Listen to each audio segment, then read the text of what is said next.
Meron akong tanong sa'yo. Okay. Ano yun? Ano ang advice mo sa 20-year-old you? Ang advice ko sa aking sarili na 20-year-old, well, pipiliin ko ang karunungan. Yan po ang ating papag-aralan ngayon dito sa Morning Devo, na tayo ay dapat pumili at ang pipiliin natin ay ang karunungan. Magandang umaga po dito sa Morning Devo. Kami po si Pastor Edwin at si Pastor Melen. At ipagpapatuloy po natin ang ating pong pag-aaral patungkol sa karunungan mula po dito sa aklat ng Proverbs. So, Pastor Melen? Yes, at basahin po natin ang ating main text po ngayon sa Proverbs chapter 2, verses 11 to 22 mula po sa ESNT. Verse 11, kapag nakakaunawa ka at marunong magpasya ng tama, iingatan ka nito. Ilalayo ka ng karunungan sa masamang pag-uugali at sa mga taong nagsasalita ng masama. Pinili ng mga taong ito na iwanan ang magandang pag-uugali at sumunod sa pamamaraan ng mga nasa kadiliman. Natutuwa sila sa paggawa ng masama at nasisiyahan sa mga kalikuan nito. Masama ang pag-uugali nila at hindi matuwid ang kanilang pamumuhay. Ilalayo ka ng karunungan sa masamang babaeng gustong umakit sa iyo sa pamamagitan ng kanyang matamis na salita, sapagkat iniwan ng ganyang babae ang napangasawa niya noong kanyang kabataan. Kinalimutan niya ang pangako niya sa Diyos nang sila'y ikasal. Kapag pumunta ka sa bahay niya, para ka na rin pumunta sa kamatayan, sapagkat ito ang daan tungo sa daigdig ng mga patay. Kung sino man ang pupunta sa kanya ay hindi na makakauwi. Makakalimutan na niya ang daan patungo sa lugar ng mga buhay. Kaya tularan mo ang pamumuhay ng mabubuting tao at mamuhay ka ng matuwid, sapagkat ang taong namumuhay na matuwid at walang kapintasan ay mabubuhay ng matagal dito sa daigdig.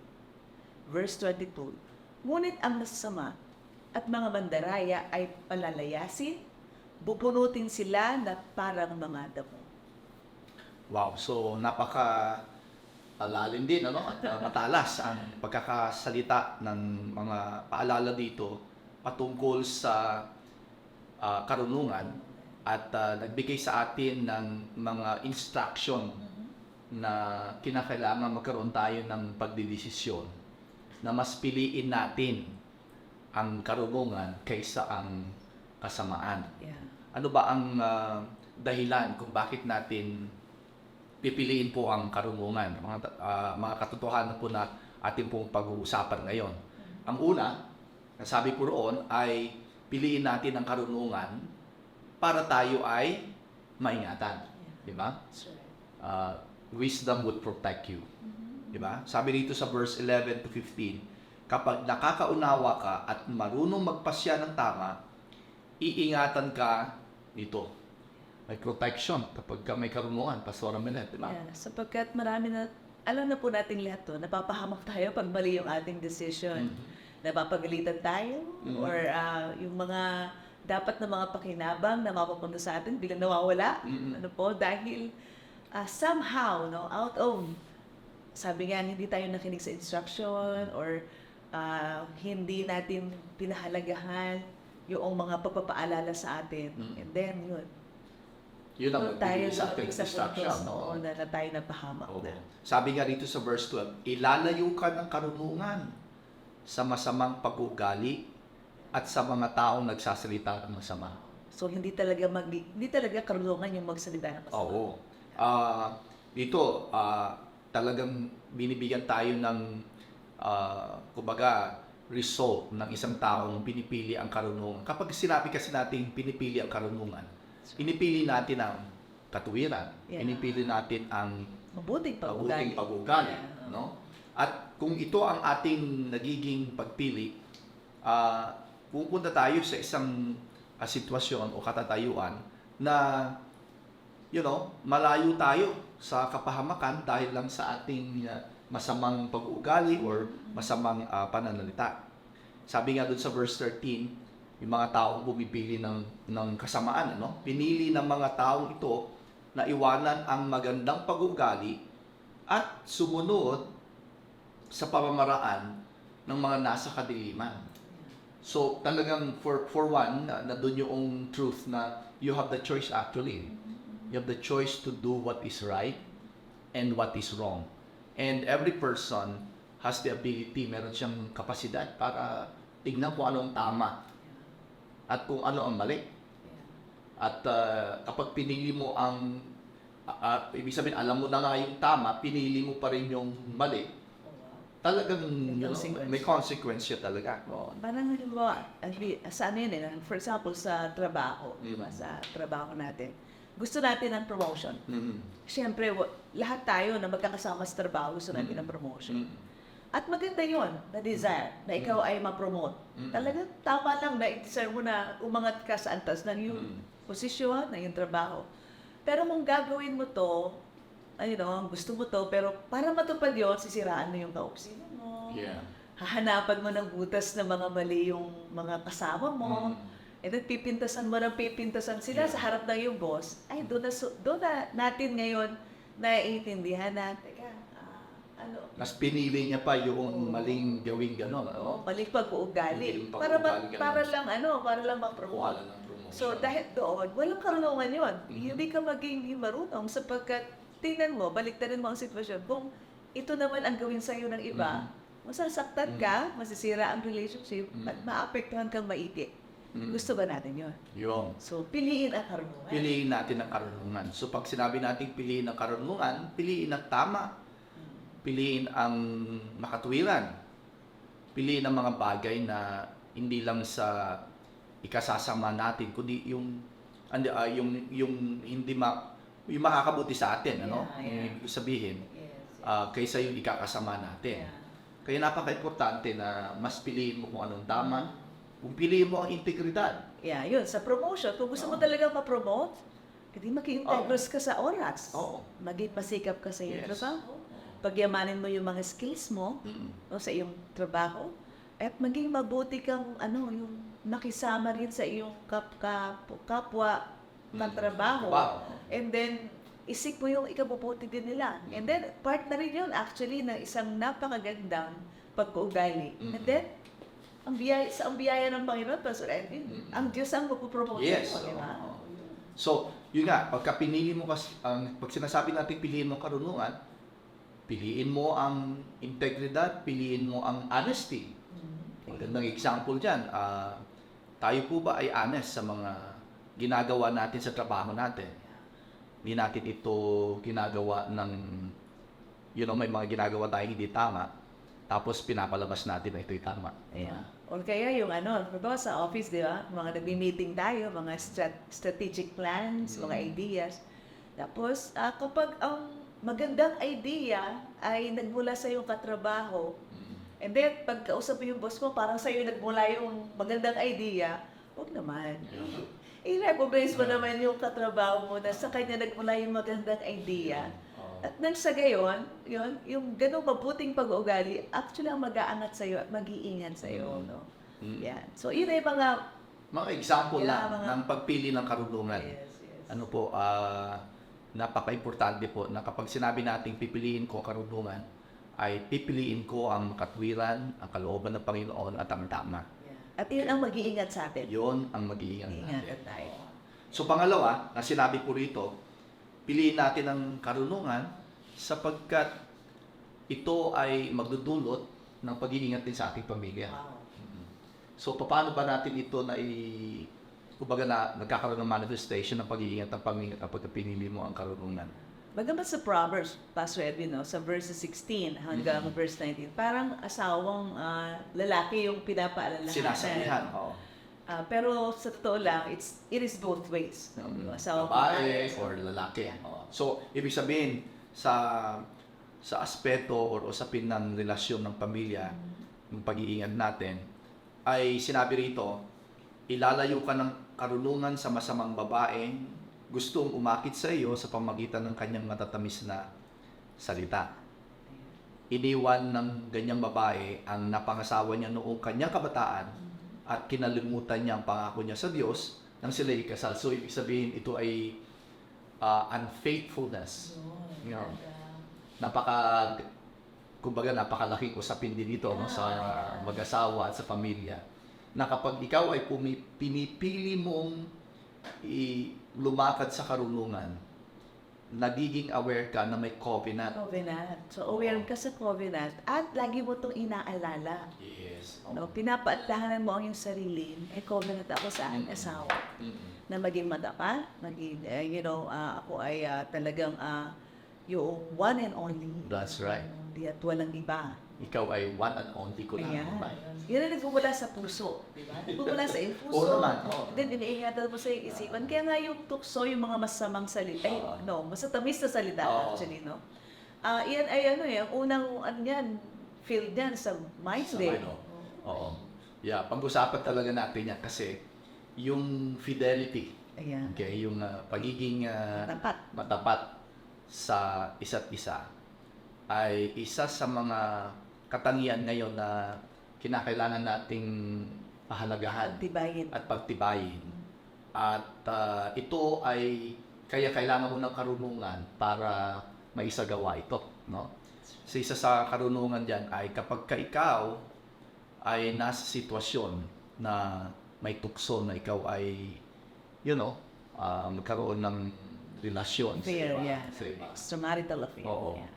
Ang isa sa pinaka-practical na pamamaraan dyan ay isipin mo na lamang kung ano ang mangyayari sa pamilya mo pagka pinasok mo ito.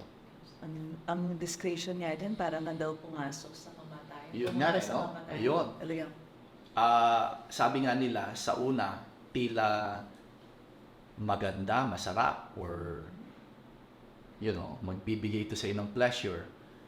Pero isang deception yun.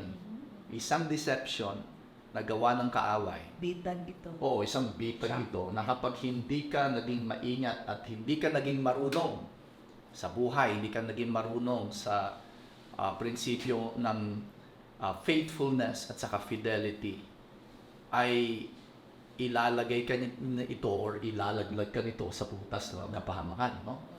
Kaya pinakamaganda na practical, no, na dapat mong gawin. At ito lagi ko naririnig din kay Pastor Paul Chase, na sabi niya, bago ka gumawa ng mga bagay na, unfaithfulness, ay imagine mo ang sarili mong lumuluhod ka sa asawa mo at humihingi na tawad. Imaginein mo na ikaw ay humihingi ng tawad sa iyong mga anak. Bigat yun. Oo, imaginein mo na ikaw ay humihingi ng paumanhin sa mga tao na kapaligid sa iyo. Siguro, Na nagtitiwala na nagtitiwala sa iyo. Pagka naging realistic yun sa imagination mo, Hindi ka natutuloy. nawa ay Hindi ka na magkaroon papasok ka sa ng, bitag na yan. magkaroon tayo ng, lalo na sa kalalakihan, no? Na magkaroon sila ng, ano tawag nito? Revelation or realization. Kapahayagan. Nako, hindi ko gagawin ito. Matatakot na ako. Ayan. O lalo na kung, Makaluhod ka pa. oo, nakaluhod ako at maigi kung, Makarating ka pa doon sa ganung oo, pwesto. Pwesto, wala wow, ka na ikaw tuloy. pala ay, no? Wala. So, yun lang ang ating dapat na tandaan, mga kapatid. Kung tayo ay marunong, ay kinakailangang piliin natin ang katapatan, ang faithfulness. Always remember that people will be hurt. A lot of people will be hurt. Kung At ikaw din mismo ay masasaktan sa consequences ng hindi pagiging matapat sa asawa, sa anak, at ito ay talagang napakagandang alam na sa ating lahat, no? Piliin ang karunungan para ingatan ang ating pamilya. yun. Gusto ko rin i-reiterate yung sinabi mo kanina. Hindi lang ito nagpapatungkol sa mga masasamang babae, ano po? Lahat to, both ways to, no? Sa lalaki, sa babae. Sabi nga rito sa verse 18, kapag pumunta ka sa bahay niya, Ayan. para ka na rin pumunta sa kamatayan. Sapagkat ito ang Sapagkat daan. ito ang daan tungo sa daigdig ng mga patay. Wow. Walang Oo. nagot. 6 feet Nagot ang under. meaning. 6 feet under ang ibig sabihin nito. At sabi niyo sa verse 19, kung sino man ang pupunta sa kanya ay hindi na makakauwi. makakalimutan niya na ang daan patungo sa lugar ng buhay. Alam mo pa ito in a way, parang hindi to literal, basically. No?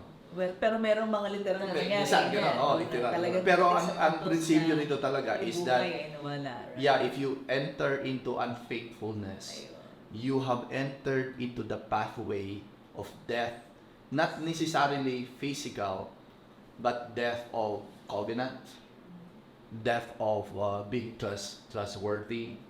Nasira na kasi yung trust masisira yung trust, masisira yung pagtitiwanan ng tao sa iyo. Kaya bago pumupasuungin yon, bago pa natin suungin yon, tayo, pati ako, lalo na sa isang lalaki, ay maging faithful tayo, maging matapat tayo. Piliin natin ang maging matapat. Piliin natin ang lumakad na may karunungan. Ang pagiging matapat, yan ay ang pagiging marunong. Kapag ikaw ay matapat na asawa, ikaw ay marunong na asawa. Ayan. So, yan po yun. So, kaya makikita po natin yung karunungan. Hindi siya mental knowledge. Ito ay isang attitude. It's an attitude, it's a character natin. full of wisdom. Ayan, no? So, iingatan ng iyong pamilya. Pangatlo, piliin mo karunungan sapagkat iingatan ng iyong buhay, no? Magiging mahaba ang iyong buhay. Sabi doon sa verse 20, kaya tularan mo ang pamumuhay ng mabubuting tao at mamuhay ka na matuwid. Sapagkat ang tao na mamumuhay na matuwid at walang kapintasan ay mabubuhay ng matagal dito sa daigdig. Long life. Long life. Sino po rito ang gustong mabuhay ng matagal o mahaba? Tapos sabi niya rito quality. Sabi niya rito sa verse 22, ngunit ang masasama, ang mga mandaraya ay panalayasin. Bubunutin sila na parang mga damo. Alam mo, Pastor Benet, naalala ko, meron tayong kasabihang matagal daw mabuhay ang masamang damo. Hindi totoo yun. sa salita ng Diyos, ang masamang damo ang talagang madaling mamatay or madaling mawala. No? So, wag po nating paniniwalaan yung kaya siya matagal ang buhay, masama siyang damo, no? Hindi po ganoon Hindi po totoo 'yon. Mas pinahalagahan ng Diyos ang tao na lumalakad ng may katuwiran at lumalakad sa karunungan at sila ay binibigyan ng Panginoon mahabang buhay. At dito din natin makikita na po yung pagpinili po ang karunungan para sa mahabang buhay. Sabihin, kaya mo mabuhay ka nang hindi ka nandaraya. Tama. Sabi dito, masama at mga mandaraya. Yung mga pandaraya natin na nanlalamang tayo sa ating kapwa. So kapag nanlalamang ka sa iyong kapwa, hindi ka marunong. Sapagkat ang taong marunong ay merong katarungan din. Ang paano niya itil ang kanyang business, ang kanyang kapwa. Bawa kung ikaw ay estudyante sa mga exams, sa mga pagsusulit. At dyan natin lalong naunawaan na ang buhay na mayroong karunungan para sa mahabang buhay. Para sa mahabang buhay ay yung quality of life. Hindi lang ito length of life. Yes, quality. But sort of a quality. Tama. Pag sinabi mong quality of life, ang payapa, walang regrets, walang guilt, walang anumang uri ng kumbaga pagsisisi na sana ginawa ko ito. Sana ganito ang naging decision ko. Yan ang mabigat, Mabigat yun, yung marami na regrets. Dapat ganito ginawa ko noon. Kaya nga yung tanong mo kanina, ano ang sasabihin ko sa 20-year-old me, yun, napaka-importante na ngayon pa lamang ay talagang piliin na natin ang sumunod sa karunungan. Ngayon pa lamang, piliin na natin ang sumunod sa katuwiran. Para wala tayong regret na gusto nating balikan nakaraan natin at sana ganito ang ating ginawa. Actually, as we reflect sa word ng Panginoon, tapos tinutumbasan din natin to ng pag-reflect o pag-observe sa buhay ng mga naunang generation sa atin, sa ating parents, sa ating lolo at lola. Hindi perfecto ang buhay. Ng ating mga magulang, hindi perfecto ang buhay ng ating mga lolo at lola. Ngunit, mga kabataan, pwede tayong matuto. Yes. Pwede tayong merong matutunan na maaring yung mga bagay na ginawa nilang tama ating tularan. Mhm. Yun po ay ayon sa refleksyon ng salita ng Diyos. Yung mga nagawa nila, mga pagpapasya na mali, di huwag natin ulitin. Yes. Huwag nating ulitin. At dyan natin lalo nakikita ang kahalagahan ng continuation or na connection ng generations. Na huwag nating pintasan ng ating mga magulang dahil sa kanilang mga kamalian. Bakit hindi natin gawin? Matuto tayo sa kanilang pagiging tama at pagiging mali. Huwag natin isisi o huwag natin sisihin na sila. Bagkus, gawin nating tool yung kanilang learning sa buhay para maging marunong tayo ng mga bata pa. Yan, sinama ko na yung ating mga sarili. Mhm. Tayo mga bata pa. So, marami tayong matutunan sa mga generation na nauna sa atin. So, ito ay maging magandang kaparaanan para yung communication natin, mga bata sa mga may edad. Mga may edad sa mga bata na magtulungan tayo. No? Instead na mag-attack tayo, lagi Yeah. naman po ang gano'n ang sinasabi nyo. Pero minsan pag-iisipan, bakit kayo lagi ito pinapaalala sa akin ng parents ko? So, maganda rin i-reflect din natin. Yes. Saka gusto ko rin na bigyan din ng pansin, okay, sa mga tao na maaring may mga regrets in the past. At ayaw naman nating walain na, ganyan talaga ang buhay mo kasi naging mali yung iyong desisyon nung nakaraan. May restoration. Lahat naman tayo talaga, may pagkakamali naman talaga sa buhay. At ang pinaka the best ay may Diyos na nire-restore. Kaya nga ang pangako ng Panginoon, I will restore the years that was lost sa iyo. Napaka-importante yun, na bagamat meron po tayong mga naging pagkakamali sa nakaraan, at kung meron man tayong mga failures because of mga decision making in the past, ang Diyos lamang ang nakakapag-restore ng tunay na buhay sa atin. Kaya huwag natin ding sabihin na kapag tayo nagkamali na, wala na tayong pag-asa. Meron pa rin pag-asa. Ang Diyos pa rin ang siyang nagbibigay at nagbabalik sa atin ng tunay na buhay. Kaya naman napaka-importante po yung pagsupo natin sa Panginoon at pagpapakumbaba natin sa Panginoon. Kahit na tayo ay nagkamali sa mga nakaraan at mahabang panahon at may mga regrets tayo sa buhay, ang Diyos pwede niyang i-restore ito. Kaya yun po ang gusto kong ihamon din po sa inyo, na bibigyan ka uli ng Panginoon ng isang chance or panibagong chance para makalakad at makapili ulit o magdesisyon na ikaw ay lumakad ng tama.